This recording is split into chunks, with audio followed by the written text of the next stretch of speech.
Hai, Sobat Cerita Momo. Selamat datang kembali di channel kesayangan kita semua.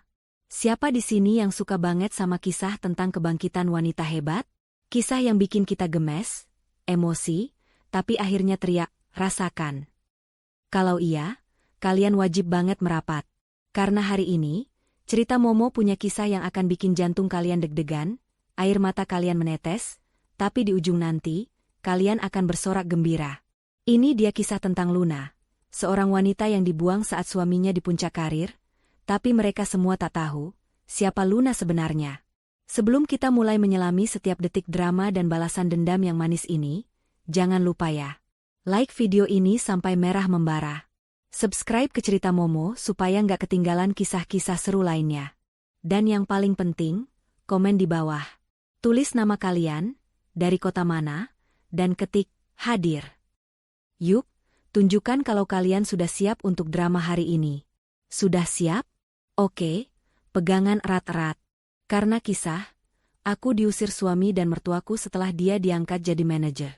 Mereka tak tahu aku pemilik perusahaan dia bekerja, akan segera dimulai.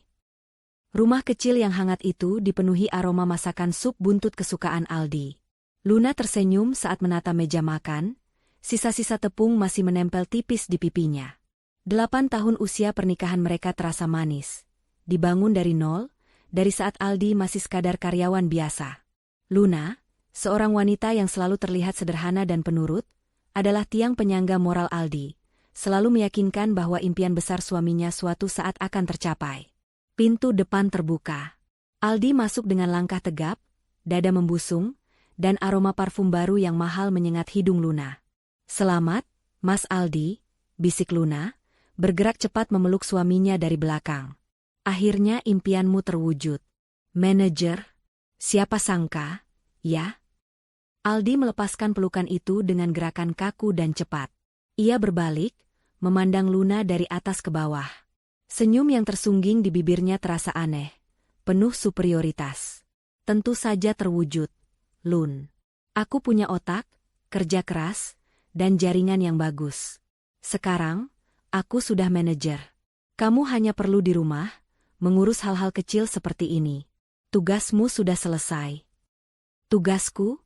tanya Luna, alisnya sedikit mengernyit.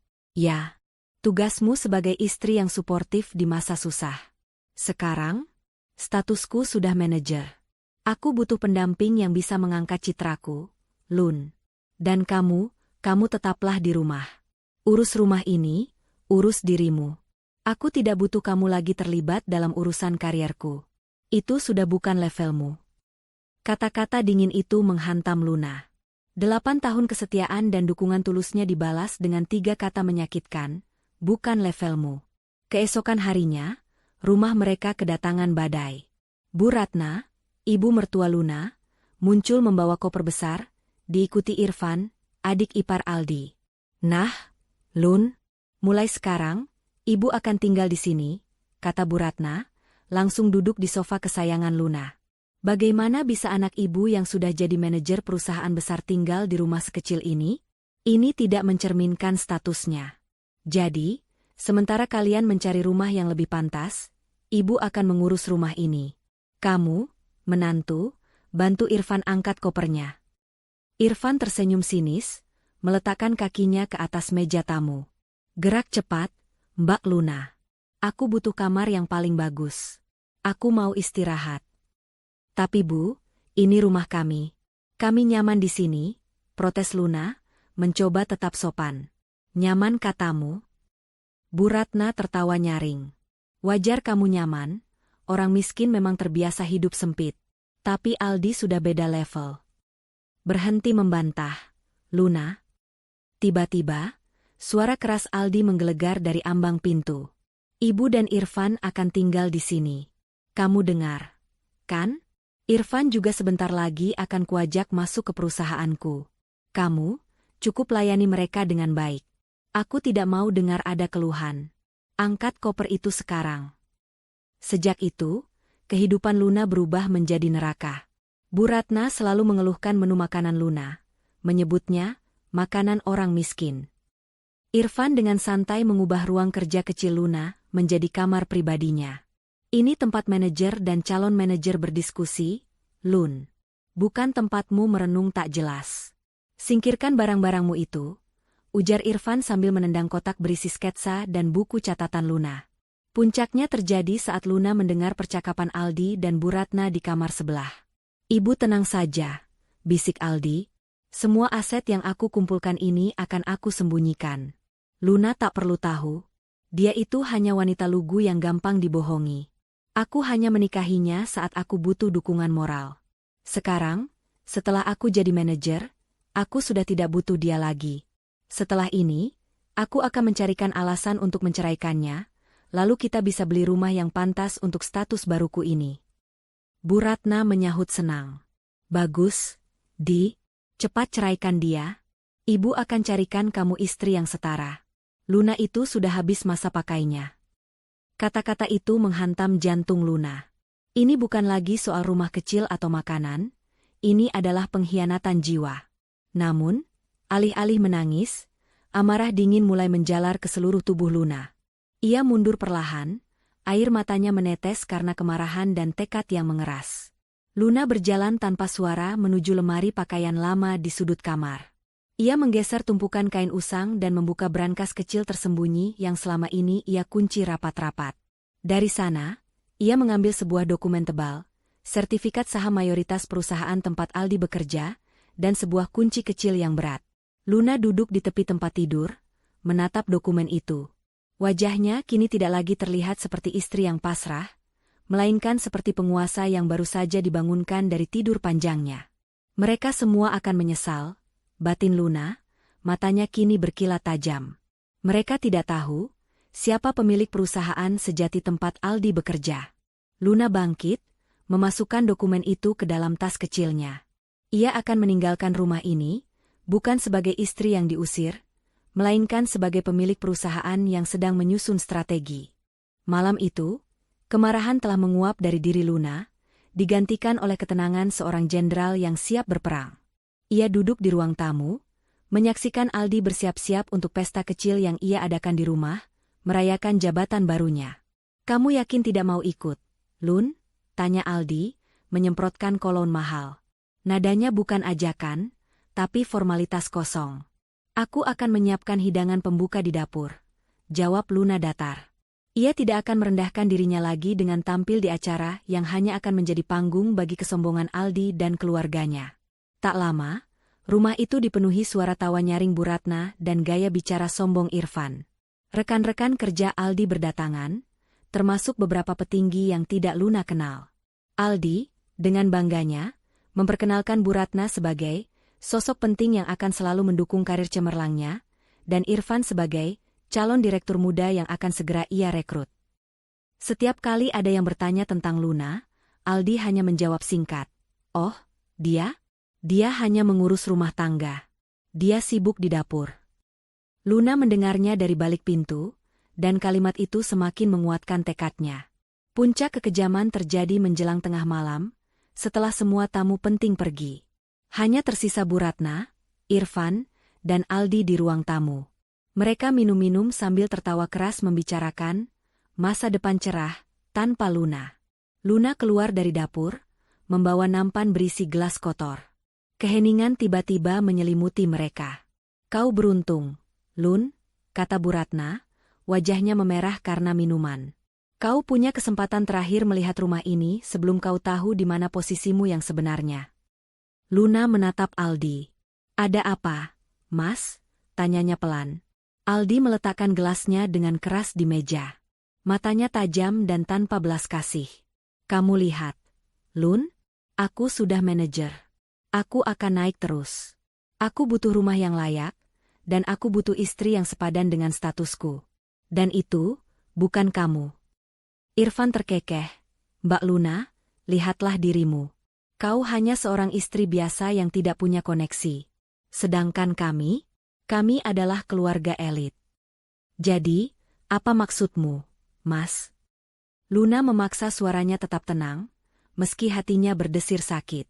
Aldi bangkit, berhadapan langsung dengan Luna. Ia meraih tas koper kecil yang sudah disiapkan Bu Ratna di dekat sofa. Ia melemparkannya ke kaki Luna. Ini koper kecilmu. Ambillah. Aku sudah tidak butuh kamu lagi, Luna. Silahkan pergi. Bentaknya, suaranya dipenuhi arogansi. Aku ingin besok pagi saat aku bangun, aku tidak melihat wajah menyedihkanmu di rumah ini lagi. Kamu sudah habis masa pakaimu. Kamu hanyalah beban. Aku akan urus surat perceraian kita secepatnya. Bu Ratna tersenyum lebar. Pergilah, menantu. Carilah tempat yang cocok untuk orang sepertimu. Jangan coba-coba kembali ke sini, atau kau akan berhadapan dengan petugas keamanan. Luna menatap mata Aldi, mencari setitik penyesalan atau keraguan. Tidak ada. Hanya kebencian dan keangkuhan. Ia mengambil koper kecil itu. Ia tidak menangis, ia hanya memasang ekspresi yang sangat tenang, ekspresi yang justru membuat Aldi sedikit tidak nyaman. Baik, Mas Aldi, ucap Luna, suaranya sangat rendah. Aku akan pergi malam ini juga. Tapi ingat baik-baik kata-kataku. Kamu, Bu Ratna, dan Irfan. Kalian akan sangat menyesal karena telah mengusirku. Aldi tertawa terbahak-bahak. Penyesalan? Aku akan menyesal karena membiarkanmu tinggal terlalu lama. Sekarang, enyahlah. Luna berbalik, berjalan keluar dari rumah yang 8 tahun ia rawat. Ia berjalan di tengah malam yang dingin, koper kecil di tangan, tapi di dalam hatinya, sebuah rencana besar sudah terbentuk sempurna. Ia tidak diusir, ia membebaskan dirinya untuk melakukan serangan balik. Ia mengeluarkan ponsel, menghubungi satu-satunya orang yang ia percayai dengan rahasia terbesarnya. Pak Dedi, bisik Luna di telepon, tolong siapkan semuanya. Sekarang waktunya saya kembali. Saya baru saja diusir dari rumah oleh suami saya sendiri. Saya ingin semua aset diaktifkan, sekarang juga. Dinginnya malam tidak sebanding dengan dinginnya hati Luna. Ia berjalan menyusuri jalanan yang sepi, koper kecilnya terasa ringan di tangan, karena yang ia bawa bukanlah pakaian, melainkan tekad. Kepalanya tidak menunduk, matanya lurus ke depan, seolah melihat sebuah peta strategi yang terbentang di kegelapan. Ia telah menanggalkan identitasnya sebagai istri bodoh yang dibuang, dan mengenakan kembali jubah lamanya, pewaris utama. Tak butuh waktu lama. Setelah memanggil taksi, Luna meminta diantar ke sebuah distrik bisnis eksklusif, jauh dari perumahan sederhana yang baru saja ia tinggalkan. Ia tidak menuju hotel, melainkan sebuah gedung perkantoran mewah yang menjulang, dengan keamanan ketat 24 jam. Tujuannya adalah Dedith Associates Law Firm, firma hukum paling terkemuka di kota. Di lantai teratas, di balik pintu kayu mahoni berukir, Pak Dedi menyambutnya dengan wajah yang cemas, namun segera berubah menjadi penuh hormat. Pak Dedi adalah seorang pria parubaya dengan rambut memutih, berkacamata berbingkai emas, dan aura profesionalisme yang mutlak. Ia bukan sekadar pengacara, ia adalah tangan kanan mendiang ayah Luna dan pemegang kunci rahasia kerajaan bisnis keluarga Wijaya. Nona Luna. Pak Dedi berdiri menyambut, intonasinya berbeda, tidak lagi kasual seperti saat mereka bicara di telepon, melainkan formal dan penuh pengakuan. Saya turut berduka atas perlakuan Tuan Aldi. Duduklah. Sudah 8 tahun Anda menyembunyikan diri. Saya khawatir insiden ini akan terjadi cepat atau lambat. Luna duduk di kursi kulit mewah, menyingkirkan koper kecilnya. Saya tahu, Pak Dedi. Saya terlalu lama memberi kesempatan pada Aldi. Saya ingin melihat apakah dia bisa mencintai saya tanpa embel-embel kekayaan. Ternyata, dia hanya mencintai status yang ia pikir ia ciptakan sendiri. Sungguh ironis, gumam Pak Dedi sambil membuka save deposit box di balik lukisan dinding. Selama ini dia sibuk mendaki tangga perusahaan, padahal Anda adalah pemilik tunggal 70% saham mayoritas perusahaan itu. Sementara 30% sisanya adalah milik berbagai investor kecil, yang secara efektif membuat Wijaya Group mutlak berada di bawah kendali Anda. Luna mengangguk. Aldi dan keluarganya mengira kekayaan itu datang dari kenaikan jabatannya menjadi manajer. Mereka tidak tahu bahwa rumah yang mereka usir saya dari dalamnya adalah rumah kontrakan yang cicilannya saya bayar dengan hasil investasi saya yang lain. Mereka mengira saya hanya wanita rumahan yang bergantung. Lalu, apa rencana Anda, Nona? Tanya Pak Dedi, menyerahkan beberapa map tebal yang tersusun rapi. Map-map itu berisi laporan keuangan, akta kepemilikan aset, dan surat kuasa. Luna menerima map itu, mata tenangnya kini penuh perhitungan. Saya tidak ingin langsung memecatnya. Itu terlalu cepat dan kurang memuaskan. Saya ingin dia merasakan manisnya kemenangan palsu, sehingga saat saya jatuhkan, rasa sakitnya akan berkali-kali lipat. Pak Dedi tersenyum tipis, mengerti betul sifat pewaris tunggal ini. Lalu, strategi apa yang harus kita jalankan? Pertama, aktifkan aset utama dan identitas saya. Malam ini juga, saya ingin Wijaya Group tahu bahwa pemiliknya sudah kembali. Tapi jangan umumkan ke publik atau ke jajaran direksi. Hanya pada petinggi inti yang bisa kita percayai. Saya ingin Pak Dedi memastikan bahwa setiap keputusan bisnis yang diambil Aldi sebagai manajer akan menjadi pedang bermata dua baginya. Maksud Anda? Buat sebuah struktur laporan keuangan ganda, jelas Luna, otaknya bekerja cepat. Laporan yang dilihat Aldi adalah laporan yang membuatnya percaya diri berlebihan, bahwa perusahaan sedang di puncak kejayaan. Sementara, laporan yang sebenarnya, yang hanya kita ketahui, akan menunjukkan kerentanan finansial yang disebabkan oleh kenaikan biaya operasional dan beberapa investasi, berisiko, yang baru-baru ini ia dorong. Pak Dedi mencatat dengan cepat. Ide brilian. Kita biarkan dia mabuk kekuasaan, menggunakan aset perusahaan seolah itu miliknya, sehingga saat kita mencabutnya, dia akan dikenakan pasal berlapis, penyalahgunaan wewenang dan penggelapan dana. Terlebih, saya akan memasukkan satu klausul ke dalam kontrak kerjanya yang baru sebagai manajer, yang memungkinkan dia dipecat tanpa pesangon jika terbukti melakukan pelanggaran etika dan merugikan nama baik perusahaan. Dia pasti akan menandatanganinya dengan mata tertutup, karena saking bangganya. Lakukan itu, tegas Luna. Dan yang kedua, tentang rumah mewah. Saya ingat salah satu properti ayah saya, sebuah mansion di kawasan elit, yang sudah lama disewakan. Ah, mansion Emerald, potong Pak Dedi. Sudah lama kosong setelah penyewa terakhir pindah. Saya ingin rumah itu segera dikosongkan dan disiapkan untuk saya tempati. Saya akan menjadikannya markas strategi saya. Dan pastikan, aset rumah itu diaktifkan atas nama Luna Wijaya, bukan atas nama samaran yang selama ini saya gunakan. Luna menatap Pak Dedi dengan tatapan penuh arti. Saya ingin Bu Ratna dan Irfan merasa sangat nyaman di rumah kontrakan saya yang lama. Biarkan mereka merasa bahwa mereka telah memenangkan segalanya. Pak Dedi mengangguk serius. Ini akan membutuhkan kerja semalaman. Tim saya akan segera bergerak. Kita akan membekukan secara diam-diam semua kartu kredit dan rekening bank milik Tuan Aldi yang berasal dari tunjangan manajer, dan menggantinya dengan akun baru yang hanya dapat diakses oleh Anda. Bagus. Berarti Aldi akan terus merasa kaya, padahal uang yang ia pakai sebagian besar adalah ilusi yang kita ciptakan. Luna berdiri, mengambil dokumen akta sahamnya. Satu hal lagi, Nona Luna, ujar Pak Dedi, sebelum Luna melangkah. Jika Tuan Aldi mencoba mencari Anda, apa yang harus kami katakan? Luna tersenyum tipis.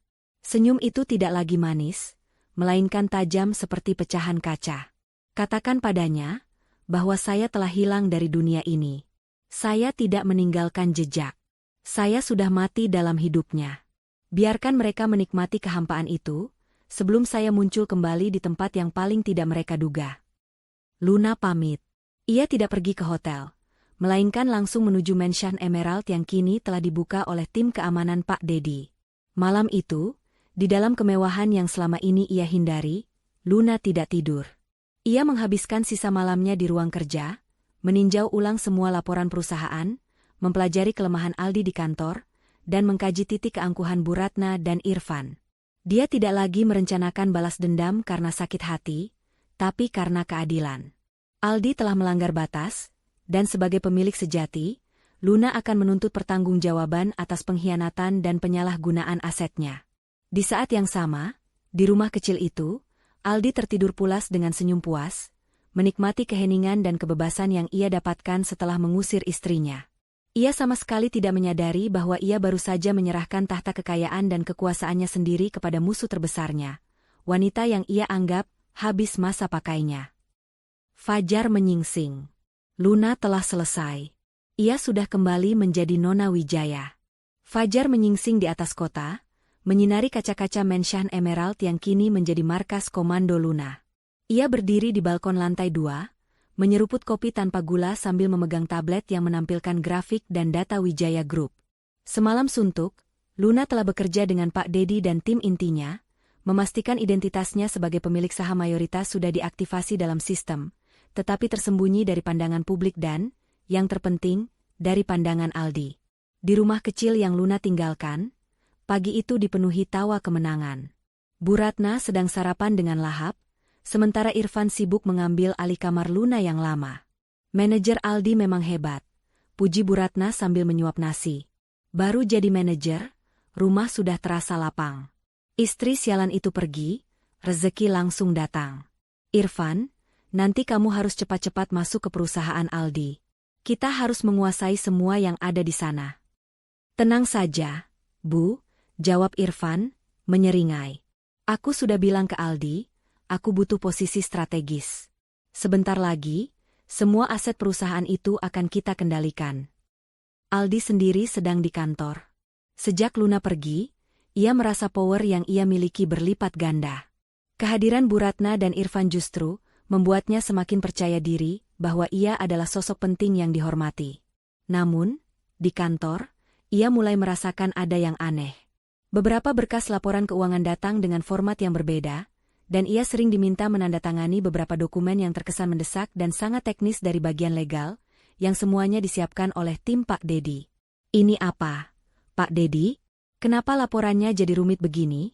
Tanya Aldi suatu pagi, membalik-balik dokumen klausul kontrak baru untuk jabatannya.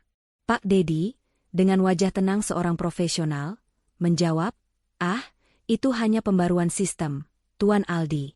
Sejak Anda menjadi manajer, tanggung jawab Anda semakin besar. Kami hanya memastikan semua klausul hukum sudah diperbarui, termasuk klausul ketenagakerjaan, hak cipta, dan aset perusahaan. Ini hanya formalitas, demi menjaga nama baik Anda dan perusahaan. Aldi, yang hanya peduli pada status dan besaran gaji, sama sekali tidak membaca detail kecil di klausul paling bawah yang sebenarnya berisi jebakan hukum, bahwa setiap penyalahgunaan aset, atau setiap keputusan yang merugikan perusahaan, akan berujung pada pemecatan tanpa pesangon dan tuntutan hukum. Aldi dengan sombongnya mengambil pulpen emasnya.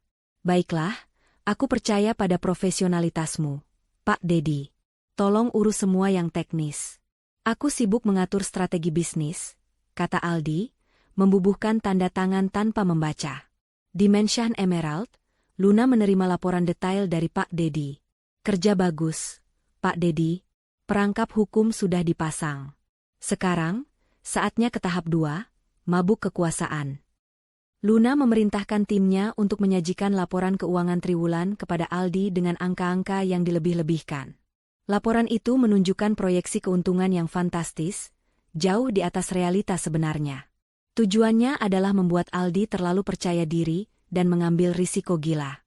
Aldi tidak akan pernah mengecek validitas angka-angka itu. Keangkuhannya akan membutakannya, ujar Luna. Dan benar saja. Begitu Aldi melihat laporan proyeksi keuntungan itu, ia merasa dirinya jenius. Ia mengadakan pertemuan darurat dengan Bu Ratna dan Irfan di rumah kontrakan Luna yang lama, yang kini telah mereka klaim sebagai milik mereka. Lihat, Bu. Irfan, seru Aldi, membanting laporan itu di meja. Angka kita fantastis. Perusahaan ini akan segera dikuasai. Aku bilang apa? Tanpa Luna, rezekiku mengalir deras. Aku manajer hebat. Bu Ratna membelalakan mata melihat angka-angka triliunan itu. Benar, Di. Ini semua berkat ibu yang mengusir istri pembawa sial itu. Sekarang, apa yang akan kamu lakukan?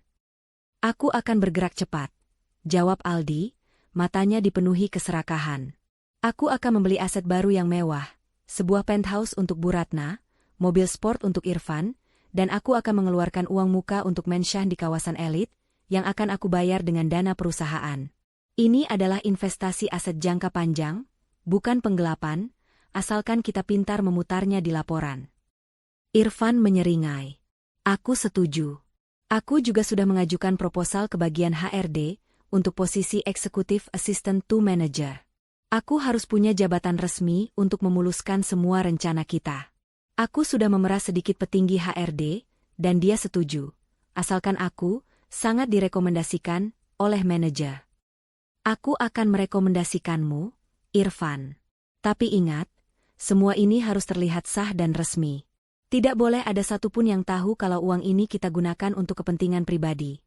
Tegas Aldi, yang ironisnya sedang merencanakan penggelapan dana secara terang-terangan.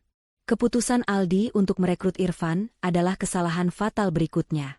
Luna segera meminta Pak Dedi untuk menyetujui posisi Irfan di perusahaan. Dengan syarat, Irfan harus menjadi penanggung jawab langsung atas proyek pengadaan perangkat lunak baru yang sangat mahal dan rumit. Proyek ini sengaja dibuat Pak Dedi dengan persyaratan yang hampir mustahil dipenuhi, dan memiliki potensi kerugian besar jika gagal. Biarkan Irfan yang mengurus proyek itu, perintah Luna kepada Pak Dedi. Irfan akan merasa bangga karena memegang proyek besar.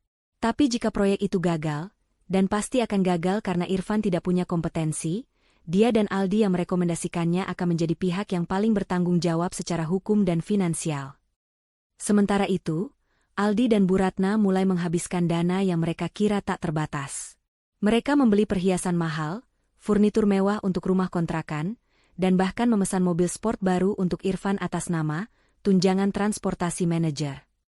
Kita harus terlihat kaya, Bu. Status adalah segalanya, kata Aldi pada Bu Ratna saat mereka berada di butik mewah, membeli jas desainer yang harganya setara dengan gaji Luna selama setahun.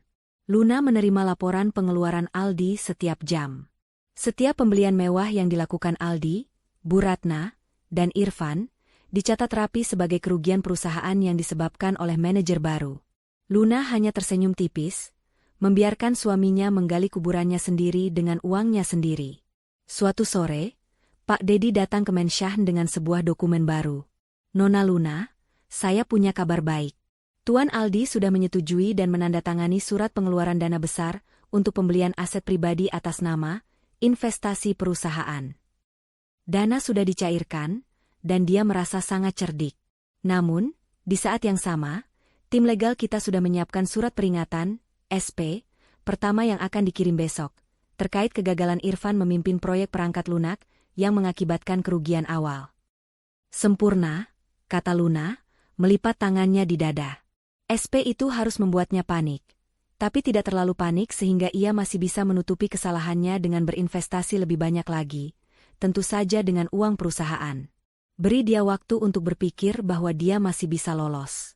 Biarkan dia menikmati sensasi menjadi kaya selama beberapa hari lagi. Balas dendam terbaik adalah membiarkan korban Anda terbang tinggi sebelum memotong sayapnya. Luna melirik layar, melihat foto Bu Ratna yang pamer perhiasan baru di media sosial. Di bawah foto itu, Bu Ratna menulis, "Hidup ini indah tanpa beban. Selamat tinggal masa lalu yang miskin." Luna tersenyum. Waktunya hampir tiba. Mereka akan segera tahu bahwa mereka bukan hanya mengusir seorang istri, tapi mereka telah mengusir ratu mereka sendiri. 2 hari setelah Aldi dan Irfan menerima surat peringatan, SP, terkait proyek perangkat lunak yang gagal, suasana di kantor Wijaya Group menjadi tegang. Irfan panik, sementara Aldi berusaha mati-matian menutupi kegagalan itu dengan menyuntikkan lebih banyak uang perusahaan, berharap kerugian itu bisa ditutup dengan investasi yang lebih besar. Semua sesuai dengan prediksi dan jebakan Luna melalui Pak Dedi. Pagi itu, notifikasi darurat muncul di meja semua petinggi perusahaan. Rapat Dewan Direksi dan pemegang saham luar biasa akan diadakan dalam waktu 2 jam, di ruang rapat utama lantai 20. Aldi, yang merasa dirinya adalah pusat kekuasaan, langsung menelepon Pak Dedi. "Ada apa ini, Pak Dedi? Kenapa rapat mendadak? Siapa yang memanggilnya?" "Dewan Direksi inti yang memanggil, Tuan Aldi," jawab Pak Dedi dengan suara tenang di telepon. "Ada isu krusial mengenai keberlanjutan perusahaan, terutama setelah beberapa investasi baru dan proyek manajer yang dianggap berisiko tinggi. Anda wajib hadir, Tuan. Ini akan menentukan nasib Anda." Wajah Aldi pucat. Ia merasakan ada firasat buruk. Ia buru-buru menghubungi Bu Ratna. "Bu, datang sekarang ke kantor. Ada rapat aneh. Irfan, siapkan semua datamu. Kita harus meyakinkan mereka bahwa proyek itu menguntungkan." "Ini pasti ulah Dewan Direksi yang iri padaku," perintah Aldi. 15 menit kemudian, Aldi, Bu Ratna, yang datang dengan perhiasan barunya dan pakaian yang mencolok, dan Irfan memasuki ruang rapat utama. Ruangan itu sudah penuh. Di meja bundar besar, duduk para kepala divisi utama, kepala bagian legal, Pak Dedi, dan beberapa pemegang saham kecil. Suasana hening dan mencekam. Aldi mengambil kursi di tengah, berusaha menampilkan arogansi dan kepercayaan diri palsu. Irfan duduk di sebelahnya, berkeringat dingin. Bu Ratna, meskipun tidak punya jabatan resmi, duduk di belakang Aldi, bersiap memberikan dukungan moral dan interupsi keras jika diperlukan. Rapat dibuka oleh salah satu petinggi, yang menyampaikan laporan singkat mengenai kejanggalan finansial yang terjadi dalam 2 minggu terakhir. Angka-angka kerugian yang sebenarnya mulai terkuak, menunjuk langsung pada keputusan manajer baru, Aldi. Tuan Aldi, bisakah Anda menjelaskan mengapa ada pengeluaran dana signifikan untuk pembelian aset pribadi yang dicatatkan sebagai investasi transportasi perusahaan? Tanya petinggi itu, menatap tajam.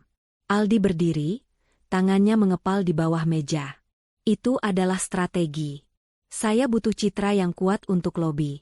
Itu investasi, bukan penggelapan. Proyek Irfan juga masih bisa diselamatkan. Kalian semua iri karena aku diangkat manajer, dan kalian tidak. Bu Ratna berteriak dari belakang, "Betul? Anakku hebat. Kalian semua iri. Jangan coba-coba mengganggu manajer Aldi." Tepat saat ketegangan mencapai puncaknya, Pak Dedi menyentuh mikrofonnya. "Maaf, sebelum rapat ini berlanjut ke tahap investigasi, ada satu hal yang harus kita semua ketahui. Rapat ini dipanggil atas perintah pemegang saham mayoritas perusahaan." "Siapa?" potong Aldi dengan lantang. "Sejauh yang aku tahu, pemegang saham mayoritas itu adalah kumpulan investor yang tidak pernah muncul. Aku sudah melakukan kontak dengan mereka. Investor itu sudah tidak relevan, Tuan Aldi, karena pemilik sah dan pemegang kendali tunggal telah memutuskan untuk tampil." Pak Dedi memberikan kode ke pintu ganda ruang rapat. Semua mata tertuju ke pintu. Pintu ganda itu terbuka perlahan, dan seorang wanita melangkah masuk. Bukan wanita biasa. Ia mengenakan setelan jas eksklusif, rambutnya ditata rapi, dan aura yang ia bawa memenuhi ruangan dengan gravitasi kekuasaan. Wanita itu berjalan dengan langkah lambat, tenang, dan setiap mata yang memandangnya terdiam.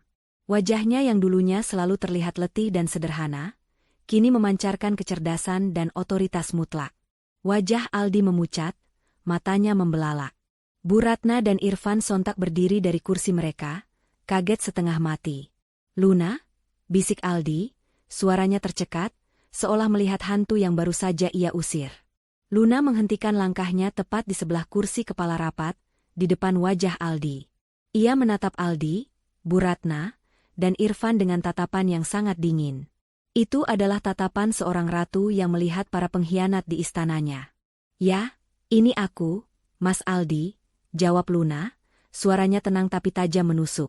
"Wanita yang kamu sebut, sudah habis masa pakainya, dan yang kamu sudah tidak butuhkan lagi." Bu Ratna maju, wajahnya dipenuhi kemarahan dan kebingungan. "Apa-apaan ini, Luna? Beraninya kamu masuk rapat penting seperti ini. Kamu sudah gila, ya?" Luna tidak menghiraukan Bu Ratna. Ia mengambil posisi di kursi utama, di hadapan semua petinggi. Pak Dedi dengan sigap menyerahkan dokumen tebal.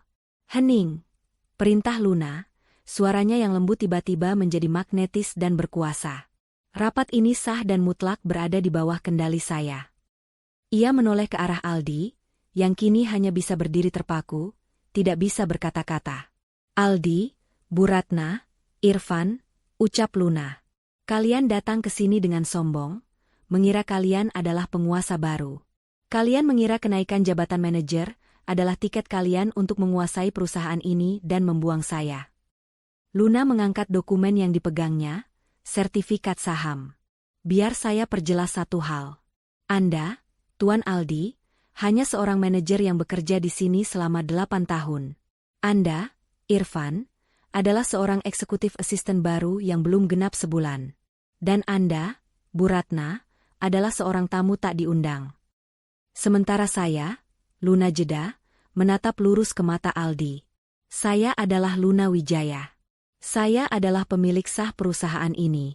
Perusahaan ini adalah warisan mutlak keluarga saya, dan saya, pemegang 70% saham mayoritas yang kalian sebut, kumpulan investor yang tidak pernah muncul, itu.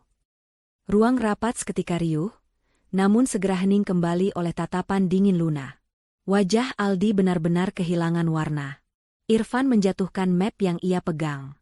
Bu Ratna, yang tadinya ingin mengamuk, kini hanya bisa ternganga. Mulutnya terbuka lebar. Kalian tidak hanya mengusir seorang istri, Mas Aldi. Kalian mengusir ratu di kerajaan kalian sendiri, lanjut Luna, dengan penekanan pada setiap kata. Luna menoleh ke Pak Dedi. Pak Dedi, saya minta Anda membacakan semua temuan legal terkait pelanggaran yang dilakukan oleh Tuan Aldi dan Irfan selama 2 minggu terakhir. Dari pengeluaran dana tanpa otorisasi dewan, hingga perekrutan kerabat yang tidak kompeten, yang mengakibatkan kerugian awal pada proyek strategis. Pak Dedi mulai membaca dengan rinci, menyebutkan setiap pembelian mewah yang dilakukan Aldi, dan menyebutkannya sebagai penggelapan dana perusahaan. Setiap kata yang keluar dari mulut Pak Dedi adalah palu godam yang menghantam ego dan harapan Aldi. Aldi akhirnya menemukan suaranya, tapi hanya berupa bisikan ketakutan. Luna, ini tidak mungkin, aku tidak tahu. Tentu saja kamu tidak tahu, Mas, potong Luna, tanpa simpati. Karena keangkuhanmu membutakan matamu. Kamu terlalu sibuk melihat ke atas, hingga kamu tidak menyadari bahwa orang yang kamu injak di bawah kakimu, sebenarnya adalah orang yang memegang tali nasibmu. Keringat dingin membanjiri pelipis Aldi. Ruang rapat utama lantai 20 Wijaya Group yang tadinya menjadi lambang ambisinya, kini terasa seperti ruang interogasi. Di hadapannya, Luna, wanita yang ia usir dengan keji, duduk sebagai hakim. Sementara Bu Ratna dan Irfan berdiri membeku, wajah mereka berubah dari sombong menjadi abu-abu ketakutan. Tuan Aldi, suara Luna memecah keheningan yang mematikan. Ia mencondongkan tubuh ke depan, matanya tidak berkedip. Saya ulangi. Setiap aset yang Anda beli, setiap uang tunjangan yang Anda gunakan secara berlebihan, dan setiap keputusan yang Anda buat tanpa otorisasi dewan, semuanya adalah penggelapan dana perusahaan. Apakah Anda tahu, apa hukuman bagi seorang manajer yang melakukan penggelapan di bawah kontrak yang ia tanda tangani sendiri? Aldi mencoba berbicara, suaranya serak. Luna, sayang, aku bisa jelaskan. Aku tidak tahu kalau kamu. Berhenti memanggilku sayang, potong Luna tajam, membuat Aldi tersentak mundur. Tidak ada lagi, sayang, di antara kita. Hanya ada pemilik perusahaan dan karyawan yang melanggar hukum. Pak Dedi, Luna menoleh pada pengacara kepercayaannya. Tolong bacakan keputusan Dewan Direksi yang baru saya sahkan. Pak Dedi berdiri, auranya tenang tapi menekan. Berdasarkan bukti penyalahgunaan wewenang dan indikasi penggelapan dana yang merugikan perusahaan, yang tercantum dalam klausul kontrak ketenagakerjaan Tuan Aldi yang baru, dengan ini diputuskan bahwa Tuan Aldi diberhentikan dengan tidak hormat, efektif saat ini juga. Segala tunjangan, termasuk mobil dinas dan kartu kredit perusahaan, dibekukan dan ditarik kembali. Ucapan itu seperti petir di siang bolong. Aldi terhuyung. Dipecat? Tidak mungkin. Aku manajer. Aku akan gugat kalian semua.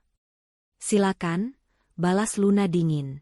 Anda bisa menggugat perusahaan ini, yang ironisnya adalah milik saya sendiri. Pak Dedi juga akan memastikan Anda dikenakan tuntutan balik, mengingat kerugian yang Anda sebabkan, termasuk gagalnya proyek Irfan. Irfan yang sedari tadi diam, kini mulai berteriak. Tidak.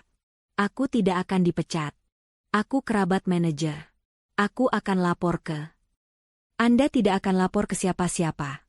Irfan, selaluna, matanya beralih ke adik iparnya.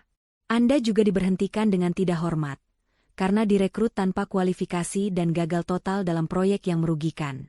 Keamanan, Luna memberi kode. Tolong kawal Tuan Aldi dan Irfan keluar dari gedung ini, segera. 2 petugas keamanan profesional langsung mendekati Aldi dan Irfan.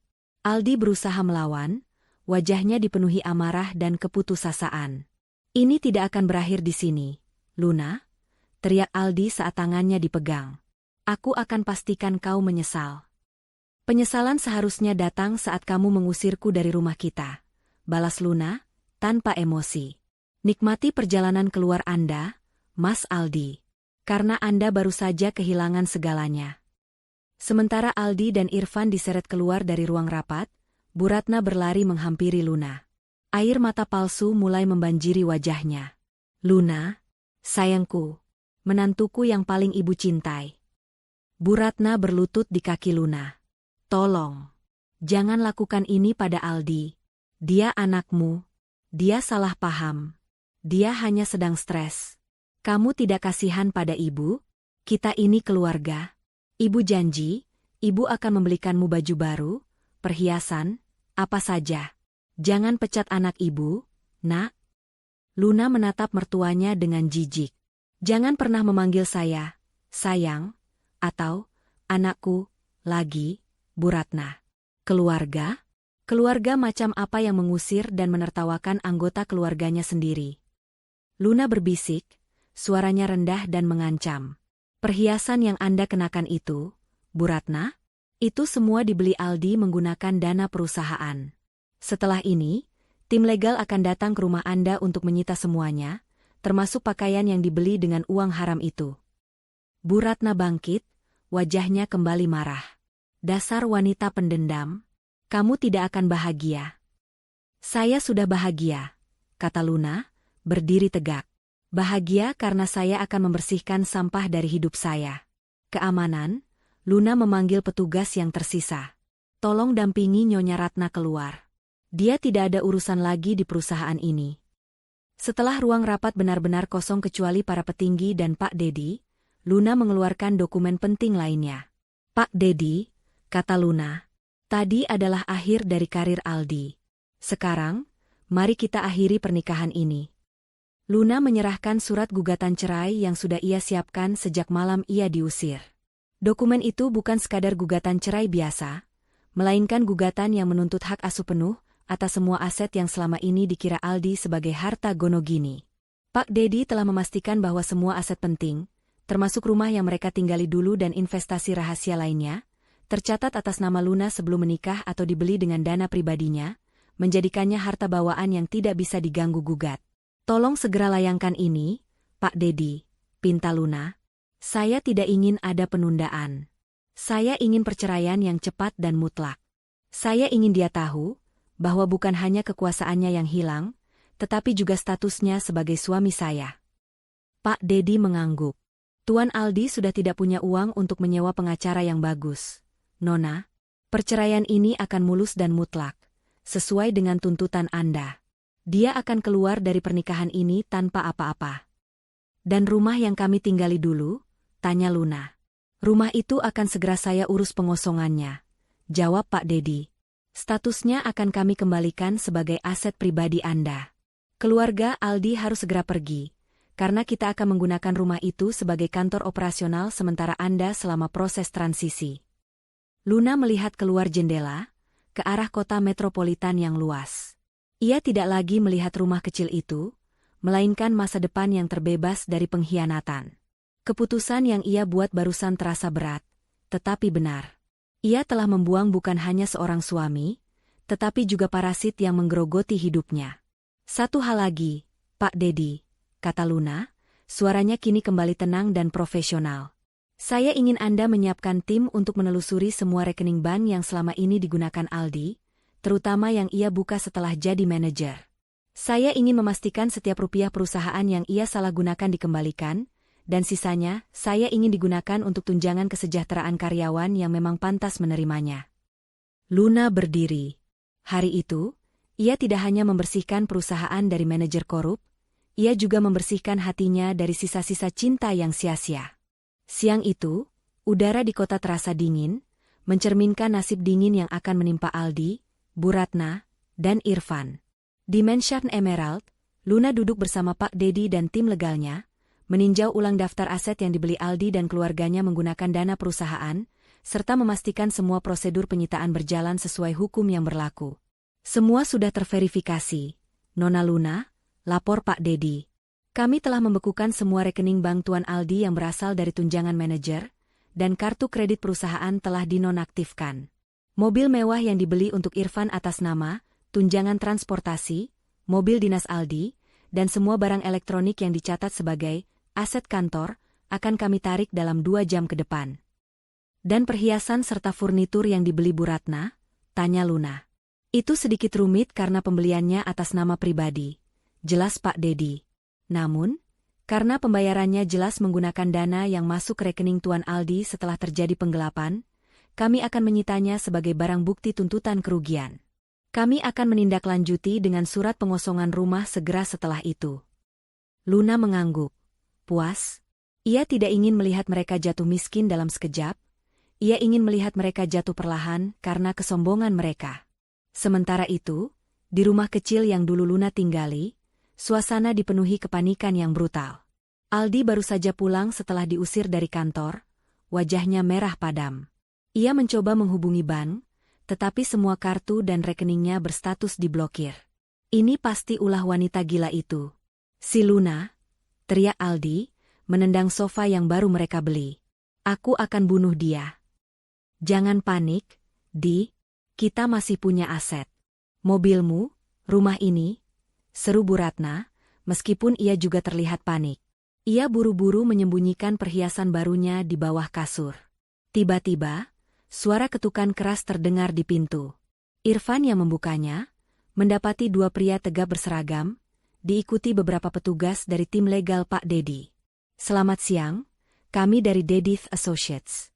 Kami datang untuk menyita aset-aset yang dibeli menggunakan dana ilegal milik Wijaya Group, kata salah satu petugas legal dengan tenang, sambil menyodorkan surat perintah penyitaan yang sudah ditandatangani pengadilan. Apa-apaan ini? Kalian tidak berhak, teriak Aldi, menghalangi pintu. Kami memiliki surat kuasa penuh dari pemilik perusahaan, jawab petugas itu. Tolong serahkan kunci mobil Anda, Tuan Aldi, dan mobil sport yang baru dibeli atas nama saudara Anda. Bu Ratna menjerit histeris. Mobil kami. Kalian tidak bisa. Itu hadiah untuk anakku. Pergi kalian. Namun, teriakannya sia-sia. Dalam waktu setengah jam, petugas itu berhasil membawa pergi mobil dinas Aldi dan mobil sport baru Irfan. Mereka juga menyita televisi layar datar, laptop gaming Irfan, dan beberapa perabot rumah tangga mewah yang baru dibeli. Bu Ratna bahkan sempat bergumul dengan petugas saat mereka mencoba mengambil patung keramik mahal yang ia banggakan. Dasar penjahat. Luna, kau wanita iblis, teriak Bu Ratna, menjambak rambutnya sendiri. Kehilangan aset bergerak itu sudah menyakitkan. Tetapi pukulan terberat datang keesokan paginya. Pagi itu, saat Aldi sedang mencoba meminjam uang dari tetangga, sebuah mobil hitam mewah berhenti di depan rumah. Keluarlah Pak Dedi, diikuti beberapa petugas pengamanan dan seorang notaris. Aldi, yang melihat Pak Dedi, langsung maju dengan marah. Kau, pengacara sialan, kau yang menjebakku. Tuan Aldi, saya hanya menjalankan tugas dari klien saya, kata Pak Dedi dengan tenang, menyodorkan sebuah amplop besar berisi surat pemberitahuan pengosongan rumah. Tujuan kami hari ini adalah untuk mengambil alih rumah ini secara penuh, karena rumah ini tercatat sebagai aset pribadi Nona Luna yang selama ini disamarkan sebagai investasi. Anda dan keluarga harus mengosongkan rumah ini dalam waktu 1 jam. Aldi membaca dokumen itu, matanya membelalak tak percaya. Aset Luna? Mustahil. Rumah ini, aku yang mencarinya. Aku yang membayarnya. Tuan Aldi, mohon jangan membuat keributan, sela notaris itu. Kami memiliki bukti transfer dan akta kepemilikan. Dana pembelian rumah ini, sejak awal, berasal dari rekening dana investasi pribadi Nona Luna. Anda dan Nyonya Ratna hanya membayar biaya sewa selama ini, yang kini telah berakhir. Aldi, Bu Ratna, dan Irfan benar-benar hancur. Bukan hanya dipecat, bukan hanya disita asetnya, kini mereka tahu bahwa rumah yang mereka jadikan markas kemenangan mereka adalah milik wanita yang mereka usir. Ibu tidak mau. Ibu tidak akan pergi, teriak Bu Ratna, memeluk tiang rumah dengan erat. Ini rumah anakku. Kalian bohong. Jika Anda menolak, kami terpaksa memanggil polisi untuk tindak pengusiran paksa, ancam Pak Dedi. Dengan wajah penuh kekalahan, Bu Ratna dan Irfan akhirnya mulai mengumpulkan barang-barang mereka, yang kini hanyalah koper usang dan pakaian kotor. Mereka tidak punya tempat tujuan. Saat mereka keluar dari pintu, mereka disambut oleh tatapan bingung dan bisik-bisik tetangga yang sedari tadi menonton drama itu. Aldi, yang tadinya dipuja sebagai manajer, kini berdiri dengan wajah hina di depan umum. Saat mereka berdiri di pinggir jalan, bingung harus kemana, sebuah mobil hitam lega meluncur dan berhenti tepat di depan mereka. Jendela mobil terbuka perlahan. Di kursi belakang, duduklah Luna. Ia tidak mengenakan jas, tetapi gaun sederhana yang elegan, namun aura di sekitarnya sangat berbeda. Ia menatap Aldi, Bu Ratna, dan Irfan. "Hai, Mas Aldi," sapa Luna, suaranya pelan dan menusuk. "Bagaimana rasanya diusir dari rumah sendiri?" Aldi maju, tangannya gemetar. "Luna, kembalikan semuanya. Aku mohon. Kita bisa bicarakan ini. Aku janji akan berubah." Luna menggeleng pelan. "Tidak ada lagi yang bisa dibicarakan, Mas. Aku sudah menemukan kebahagiaanku. Dan bagian dari kebahagiaanku adalah memastikan orang-orang jahat mendapatkan apa yang pantas mereka dapatkan." Luna menoleh ke Bu Ratna dan Irfan yang berdiri dengan wajah memelas. "Kalian mengira hidupku akan hancur setelah aku pergi. Tapi lihatlah, yang hancur adalah hidup kalian. Mobil sudah disita. Rumah sudah kutarik kembali. Kalian sekarang benar-benar tidak punya apa-apa. Dan rumah mewah yang kalian rencanakan untuk beli dengan uang curian dari perusahaanku." Luna tersenyum dingin. "Aku sudah menempatinya. Mansion Emerald itu, sekarang adalah markas baruku. Aku rasa, kalian tidak akan pernah lagi bisa mendekati kemewahan itu."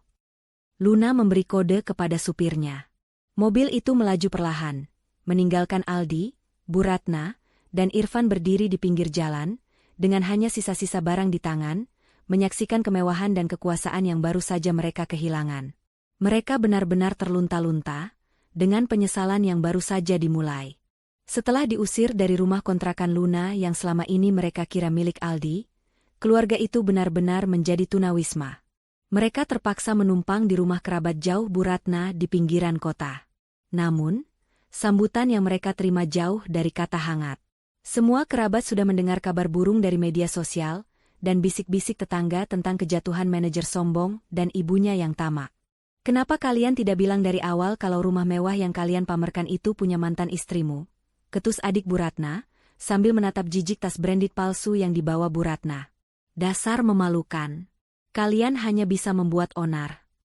Aldi, Bu Ratna, dan Irfan hidup dalam rasa malu dan penolakan. Aldi mencoba mencari pekerjaan, tetapi namanya sudah masuk daftar hitam Wijaya Group, perusahaan terbesar di sektor itu, dan rumor tentang penggelapan dan pemecatan tidak hormat sudah menyebar luas di kalangan profesional. Pintu-pintu pekerjaan yang tadinya terbuka lebar, kini tertutup rapat. "Ini semua gara-gara Luna. Wanita iblis itu menjebakku," raung Aldi suatu malam, meninju dinding. "Kita harus mendapatkan pengacara, histeris Bu Ratna. "Kita lawan dia. Kita gugat harta Gonogini. Luna tidak berhak mengambil semuanya." Namun, saat Aldi mencoba menghubungi firma hukum, ia dihadapkan pada kenyataan pahit. Luna telah melayangkan gugatan cerai dan tuntutan kerugian perusahaan, yang ditangani langsung oleh Pak Dedi dan tim hukum terbaik. Tidak ada pengacara kelas atas yang berani melawan Pak Dedi, apalagi ketika Luna, sebagai Nona Wijaya, adalah klien yang memiliki sumber daya tak terbatas. Pengacara kelas bawah yang ia hubungi hanya bisa menggeleng. "Maaf, Pak Aldi. Kasus Anda terlalu lemah. Nyonya Luna punya bukti kuat bahwa semua aset utama adalah harta bawaan beliau. Dan mengenai tuntutan penggelapan perusahaan, Anda benar-benar berada di posisi yang sangat sulit." Proses perceraian pun dimulai. Aldi diwajibkan hadir di pengadilan dalam keadaan yang sangat memalukan. Ia datang dengan pakaian seadanya, wajahnya terlihat kusam dan lelah. Di sisi lain, Luna hadir dengan aura yang berbeda. Ia tidak datang sebagai istri yang menuntut balasan, melainkan sebagai seorang CEO yang menuntut keadilan. Ia ditemani Pak Dedi dan tim legal, yang membawa tumpukan dokumen tebal berisi bukti-bukti valid. Ruang sidang menjadi saksi betapa telitinya Luna menyembunyikan asetnya selama ini. Dokumen demi dokumen dibacakan, membuktikan bahwa rumah yang ditinggali, rekening investasi, hingga cicilan mobil lama, semuanya berasal dari dana trust fund milik Luna yang terpisah. Aldi tidak memiliki klaim sedikitpun atas harta yang ia sangka adalah hasil jerih payahnya selama menikah. Majelis Hakim yang terhormat, ujar Pak Dedi dengan suara tegas, kami menuntut perceraian mutlak dan pembebanan biaya kerugian yang dialami Wijaya Group atas tindakan mantan manajer Aldi. Klien kami, Nyonya Luna, hanya meminta agar status pernikahannya segera diselesaikan dan kehidupannya dibersihkan dari intervensi pihak-pihak yang telah menyalahgunakan kepercayaan beliau. Aldi mencoba membela diri. Yang mulia, saya mohon. Saya masih mencintai Luna. Saya hanya hilaf. Kami bisa rujuk. Saya janji akan menjadi suami yang lebih baik. Hakim menatap Aldi dengan ekspresi kasihan bercampur muak. Tuan Aldi, gugatan Nyonya Luna tidak hanya didasarkan pada ketidakcocokan, tetapi pada bukti pengkhianatan, pengusiran, dan penyalahgunaan wewenang. Pengadilan menemukan semua bukti valid.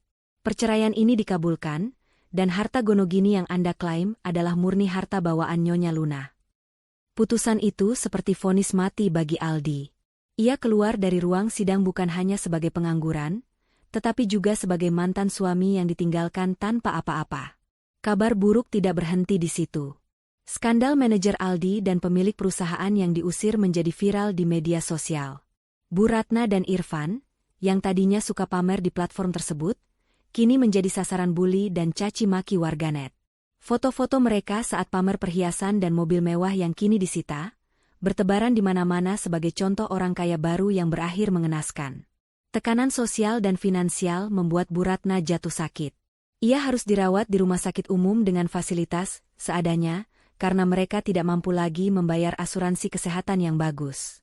Aldi dan Irfan terpaksa bergantian menjaga Bu Ratna, sambil menghadapi tatapan menghina dari kerabat yang kini benar-benar menjauh. Ibu tidak kuat, lirih Bu Ratna.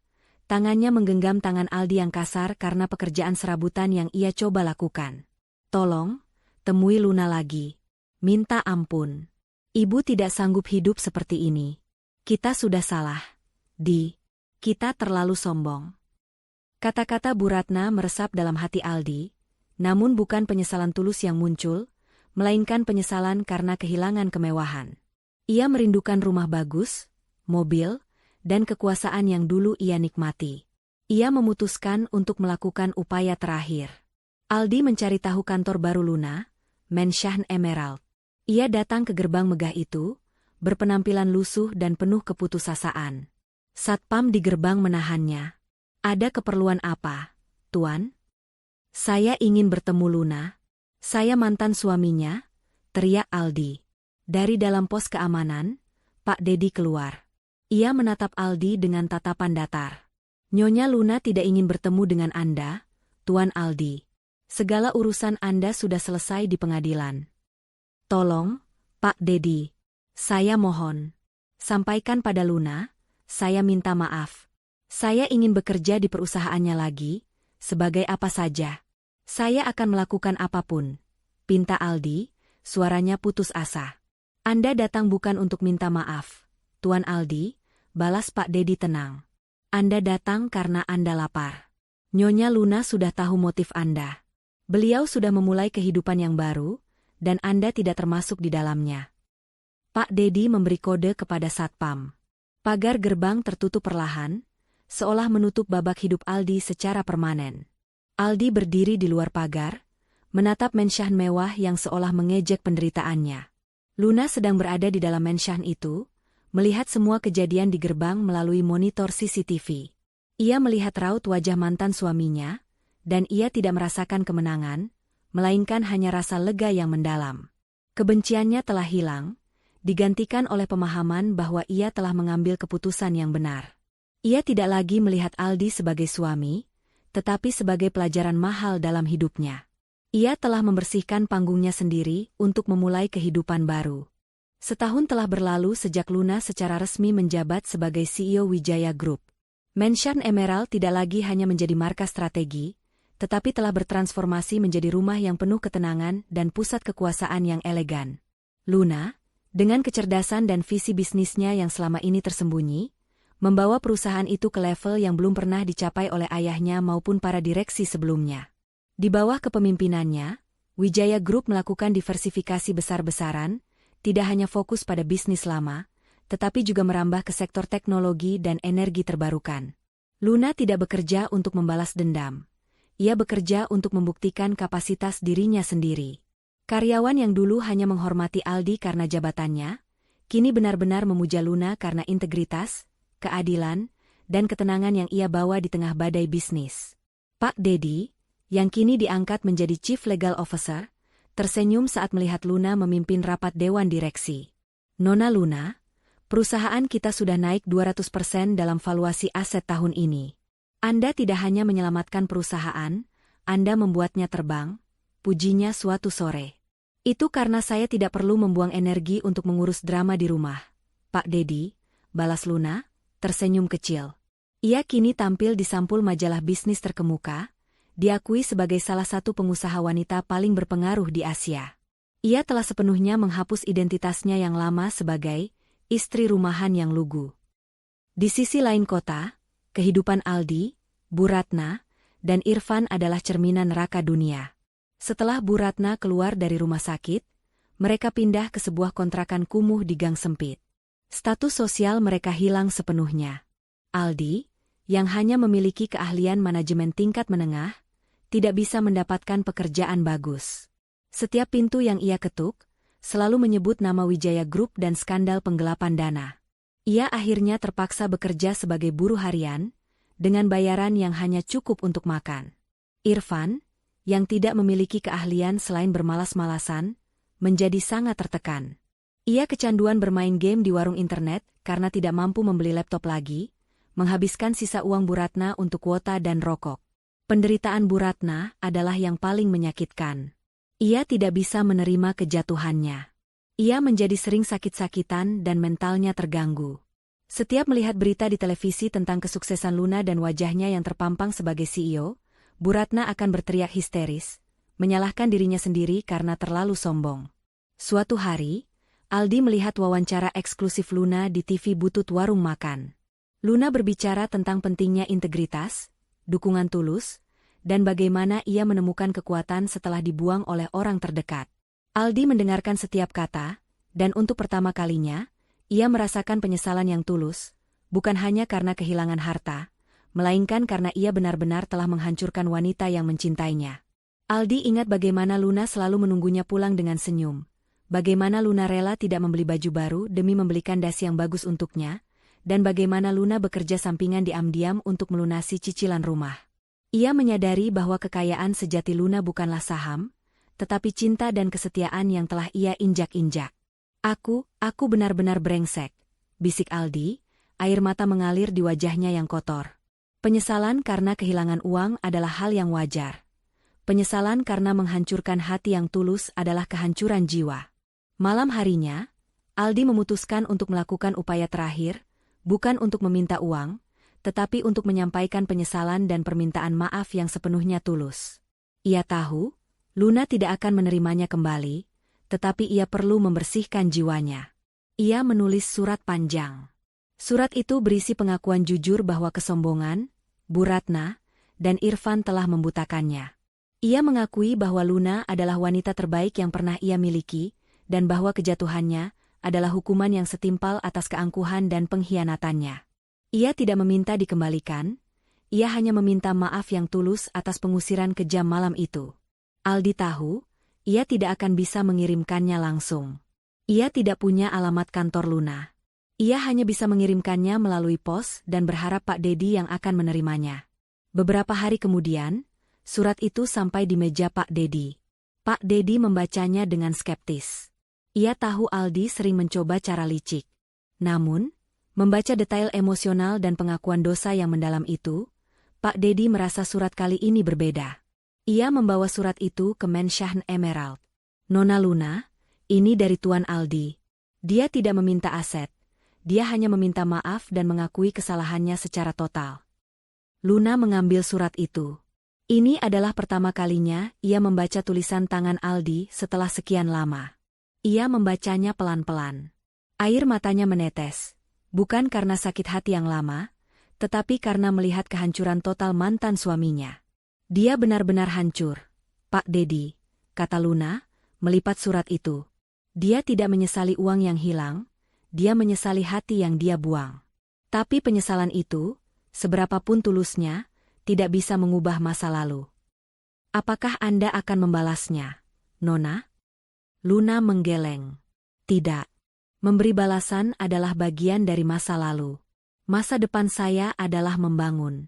Saya tidak akan membalas. Saya hanya akan memaafkan, karena itu membebaskan saya, bukan dia. Luna tidak membalas surat itu. Ia memilih untuk tetap diam. Kehidupan baru dan kebahagiaannya adalah jawaban terbaik. Di matanya, Aldi sudah mendapatkan hukuman yang setimpal. Sementara Luna sibuk mempersiapkan peluncuran proyek terbarunya yang menjanjikan, Aldi menerima kabar buruk terakhir. Irfan, yang merasa depresi karena selalu dibebani pekerjaan serabutan dan dihina oleh kerabat, memutuskan untuk pergi dari kontrakan. Ia hanya meninggalkan catatan singkat, mengatakan ia tidak sanggup lagi hidup dalam bayang-bayang kegagalan. Keluarga Aldi benar-benar terpecah. Bu Ratna, yang kesehatannya memburuk, harus dirawat di panti jompo yang sederhana, karena Aldi tidak mampu merawatnya sendirian. Aldi berdiri sendirian di kontrakan kumuh itu. Ia menatap dinding yang retak, dan ia menyadari kebenaran mutlak. Ia telah memilih kekuasaan palsu daripada cinta sejati, dan kini ia kehilangan keduanya. Penyesalan itu datang terlambat. Luna sudah terbang tinggi, jauh di luar jangkauannya, dan ia ditinggalkan di puing-puing kesombongannya sendiri. 3 tahun telah berlalu sejak Luna melangkah keluar dari pengkhianatan dan kembali menjadi Nona Wijaya seutuhnya. Wajahnya yang bersinar kini menghiasi halaman majalah Forbes Asia, didampingi judul, dari istri rumahan yang dibuang menjadi ratu bisnis global. Ia tidak hanya memimpin Wijaya Group, ia mengubahnya menjadi sebuah konglomerat yang menaungi yayasan amal besar, berfokus pada pemberdayaan perempuan dan bantuan hukum bagi korban kekerasan dalam rumah tangga. Luna berdiri di Mansion Emerald, bukan sebagai CEO yang sibuk, tetapi sebagai seorang wanita yang benar-benar damai. Ia telah memaafkan Aldi, Bu Ratna, dan Irfan, karena ia mengerti bahwa kemarahan adalah tali yang mengikatnya pada masa lalu. Pembebasan sejati datang dari rasa ikhlas. Pak Dedi, kini sahabat karib dan rekan bisnis terdekatnya, mendekati Luna. Nona Luna, hari ini adalah perayaan ulang tahun Wijaya Group yang ke-30. Anda akan berpidato di hadapan ribuan karyawan dan petinggi negara. 30 tahun, ya, gumam Luna, tersenyum. Dulu, saya hanya istri yang menyiapkan sup buntut untuk merayakan kenaikan jabatan manajer. Sekarang, kita merayakan kerja keras ribuan orang. Di tengah pesta perayaan, yang disiarkan secara langsung di televisi nasional, Luna melangkah ke panggung. Ribuan pasang mata menatapnya. Ia tidak membahas bisnis, ia membahas perjalanan hidup. Ia berbicara tentang pentingnya nilai diri. Dulu, ujar Luna di mikrofon, suaranya lembut namun menggema, saya membiarkan orang lain mendefinisikan siapa saya. Saya dikira lemah, bodoh, dan tidak layak. Saya bahkan diusir dari rumah yang saya cintai. Tapi malam ini, saya berdiri di sini untuk mengatakan bahwa nilai diri Anda tidak ditentukan oleh orang lain. Jangan biarkan label yang mereka berikan membatasi potensi Anda. Pidato itu menyentuh hati banyak orang, termasuk 3 orang di sebuah kontrakan kumuh yang menonton siaran itu di televisi tua yang buram. Sementara Aldi bekerja keras sebagai kuli bangunan, ia sesekali melihat berita tentang Luna di televisi toko elektronik. Ia tidak lagi marah, hanya merasa malu yang tak terperi. Penyesalannya sudah berubah menjadi penerimaan diri atas hukuman yang ia terima. Pada suatu pagi yang dingin, Aldi datang ke gerbang Mansion Emerald untuk terakhir kalinya. Kali ini, ia tidak membawa amarah atau permintaan. Ia hanya membawa sebuket bunga Edelweiss layu yang ia petik di pinggir jalan. Pak Dedi yang menyambutnya. Saya tahu Nona Luna tidak akan mau bertemu, kata Aldi, suaranya parau. Saya hanya ingin Pak Dedi menyampaikan ini. Saya minta maaf, Pak, bukan hanya pada Luna, tapi pada perusahaan dan pada diri saya sendiri, karena sudah jadi manusia sombong. Sampaikan padanya, saya sudah menemukan damai saya di pekerjaan halal ini, dan saya doakan dia bahagia. Saya sudah benar-benar ikhlas. Pak Dedi melihat ketulusan di mata Aldi. Ia mengambil bunga itu. Akan saya sampaikan, Tuan Aldi. Semoga Anda juga menemukan ketenangan. Luna tidak pernah tahu tentang bunga itu. Pak Dedi tidak pernah memberikannya. Ia hanya menyampaikan pesan ketulusan Aldi. Luna hanya tersenyum, merasakan beban di masa lalunya kini telah sepenuhnya terangkat. Beberapa bulan kemudian, Luna mengambil keputusan yang mengejutkan. Ia mendirikan sebuah unit bantuan hukum gratis di bawah yayasan perusahaannya, dikelola sepenuhnya oleh Pak Dedi. Unit ini bertujuan membantu wanita yang diintimidasi atau diceraikan secara tidak adil untuk mendapatkan kembali hak-hak mereka. Itu adalah cara Luna untuk memastikan tidak ada lagi wanita yang mengalami nasib seperti dirinya, meskipun mereka tidak memiliki kekayaan yang tersembunyi. Ia telah menemukan pasangan yang tulus dan menghargainya. Seorang pria profesional yang mengagumi Luna karena kecerdasan dan kebaikannya, bukan karena kekayaannya. Mereka memulai hidup baru yang dipenuhi rasa saling menghargai. Irfan akhirnya kembali ke kampung halamannya, bekerja di perkebunan keluarga, jauh dari kehidupan glamor yang pernah ia impikan. Ia hidup sederhana, mulai belajar menghargai keringatnya sendiri. Sementara Bu Ratna, setelah kesehatan mentalnya stabil, memutuskan untuk meninggalkan panti jompo dan tinggal di desa, mencari ketenangan. Ia mengirimkan kartu pos singkat kepada Aldi, berisi permintaan maaf. Ia berjanji akan menjalani sisa hidupnya dengan rendah hati. Dan Aldi, ia tetap bekerja keras, membangun kembali hidupnya dari nol dengan keringat. Ia tahu, ia tidak akan pernah kaya lagi, tetapi ia menemukan martabat dalam pekerjaan kasarnya. Ia sering melihat berita tentang Luna, dan setiap kali ia melihatnya, ia tersenyum, mengakui kekalahan mutlaknya, dan bersyukur atas pelajaran mahal yang telah menyelamatkan jiwanya. Luna berhasil mendapatkan segalanya: karir, harta, cinta, dan yang paling penting, kedamaian. Kisah pengusiran itu menjadi pemicu, bukan akhir dari dirinya. Jangan pernah meremehkan seseorang, terutama yang terlihat diam dan sederhana. Nilai seseorang tidak ditentukan oleh statusnya saat ini, melainkan oleh integritas dan potensi yang ia miliki. Pengkhianatan mungkin menyakitkan, tetapi itu adalah awal dari kebangkitan Anda yang sesungguhnya.